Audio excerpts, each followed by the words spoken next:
For Senator Pimentel, Senator Judge, Minority Leader Pimentel spoke, clarify lang po ni Senator Bato that he's standing, itutuloy po niya yung motion, and I think hindi niya kinonsider ng motion to amend yung statement ni Senator Bato. But after hearing Senator Bongo, after hearing Senator Joel Villanueva, after hearing the Majority Leader and Minority Leader, I ask you for some patience. Just hear me out on a very practical approach to this. No, you know, every time I'm confused or di ko malaman yung sagot, I go to Jeremiah 29:11 that states, "For I know the plans I have for you, plans to prosper you and not to harm you, plans to give you a hope and a future." But I'm reminded that kung ang Diyos may plano sa atin, ang demonyo may plano din sa atin eh. So, one way or the other, we have to make a decision today, and it has to be the right decision. So, ito yung very practical approach ko po. We can do three things. We can dismiss it today, we can remand it to the House of Representatives, or pwede natin ituloy bukas. If we dismiss it today, based on the ground that it is violated the Constitution at more than once na po ito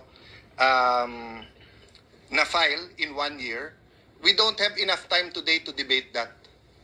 As the Minority Leader said, yes, we can take judicial notice of the dates, pero I wanna see the documents.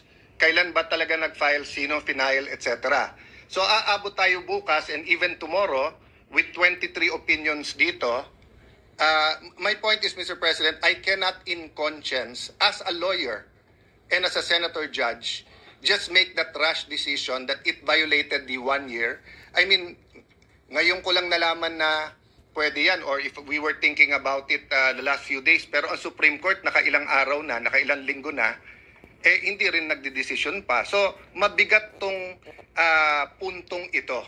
That's my appeal to Senator Bato, na mabigat desisyonan ng dismissed based on it has not been filed, that we violated the Constitution na mahigit isang beses tong final. Yes, may mga Supreme Court decision. That's why I'm ready to consider it. Kung wala kasing Supreme Court decisions, walang mag-guide sa atin eh. Kung unang beses to na hinaharap natin ng impeachment at 4 ang final, whatever we decide, pupunta sa Supreme Court eh. Pero ilang beses na to pumunta sa Supreme Court eh. So meron ding guide, but do we have enough time right now? Second po, handa ba ang prosecution?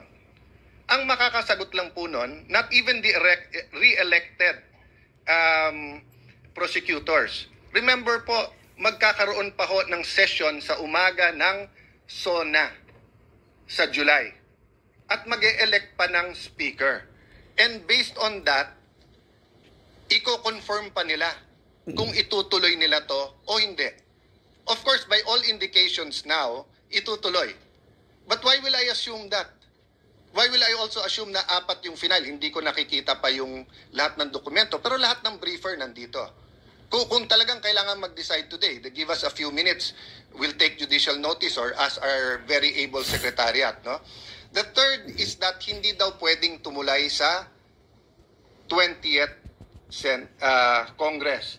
Pero lahat tayo po ay nag-agree na hindi natin mapipigilan ang 20th Congress na i-take up to.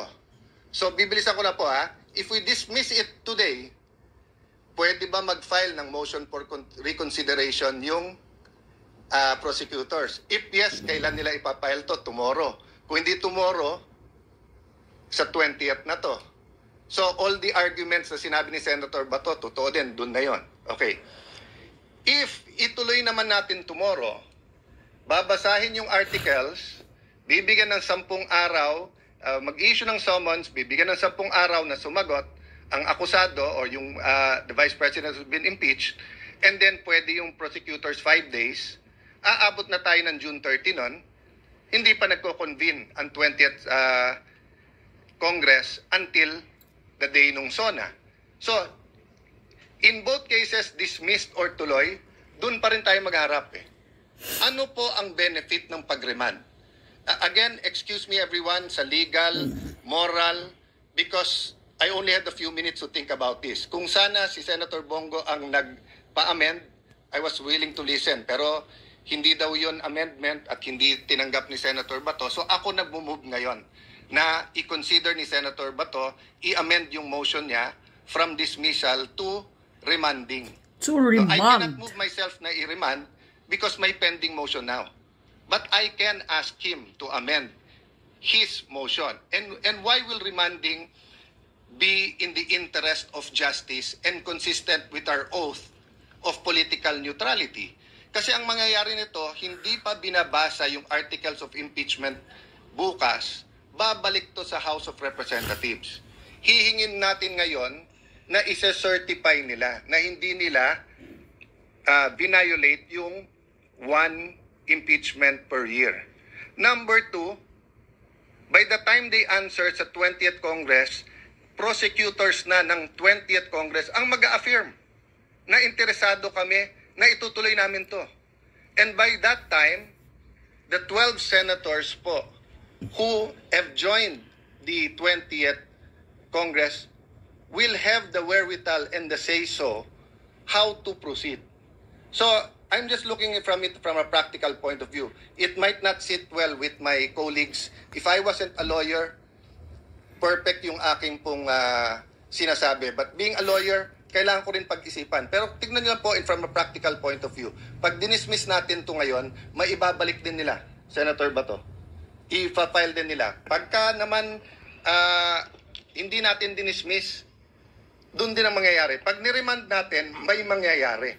May malalim na pag-iisip ng mangyayari dito. That's why I'm asking Senator Bato if Napakagandang he will, explanation again, talaga ni Senator Cayetano dito. Mr. President, Ito talaga ang pinakamagandang explanation na balance and fair. Cayetano, he mentioned that the minority leader Itong si Coco Pimentel ang hindi nakaintindi. encouraging judicial notice. No. Can I state my position? No, Actually, Senator, we I was agreeing with you na we cannot decide. We cannot take judicial notice I said, of all those facts being alleged. We cannot. That is my I think position. Senator Judge Cayetano agreed with you. Yes, I Senator said, Judge Pimentel. even myself, I am not in favor of taking judicial notice kahit may magsabing pwede. I'm sorry, Minority Leader, if it made it appear that I'm speaking for you.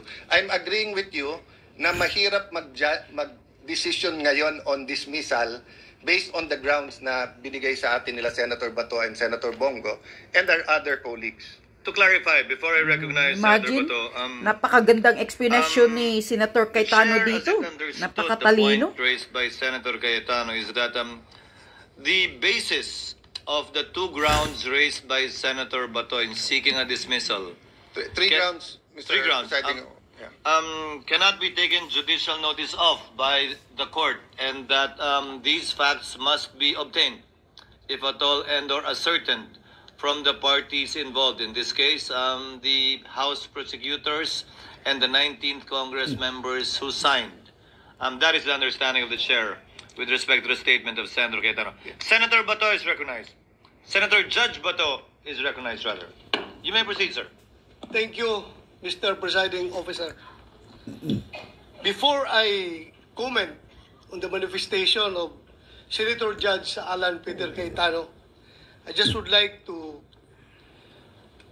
react on the manifestation made a while ago by Senator Judge Risa Hontiveros, that the Senate as an impeachment court has no power to dismiss any impeachment complaint. I would just like to share to the body, Mr. President, that the power of the Senate to try and hear an impeachment complaint necessarily includes the power to dismiss the complaint.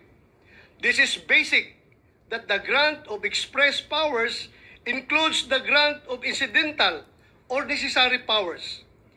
We apply, by analogy, the principle of competence in German and competence, de la competence in French, which is indeed a major part of incidental or inherent jurisdiction of any judicial or arbitral tribunal. It is necessary component in the exercise of the judicial function and does not need to be expressly provided for in the constitutive documents of those tribunals. Kaya Mr. President, kahit hindi ako lawyer, masasabi ko, if this impeachment court has no power to dismiss an impeachment complaint, walang silbi itong korte na ito, Mr. President. That's my opinion, Mr. President. Ano bang gamit ng korte na ito kung hindi inherent yung power niya to dismiss? So that's my humble legal opinion, although I am not a lawyer, Mr. President. And Mr. President, going back to the manifestation of Senator Cayetano, sometimes I am contemplating that how I wish Senator Cayetano is always present in the floor. Every time a crisis is being faced by this August Chamber, Mr. President.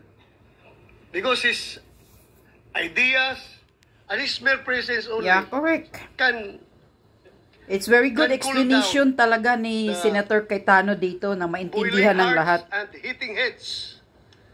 So, with that, Mr. President, I would like to ask for a 1-minute suspension because before I made my final decision on the manifestation of Senator Cayetano, I would like to confer with my co-movants, Mr. President. Baka iinit naman ang ulo nito mga kasamahan ko, Mr. President. Thank you, Mr. President. 1-minute suspension. Session is suspended. Mr. President.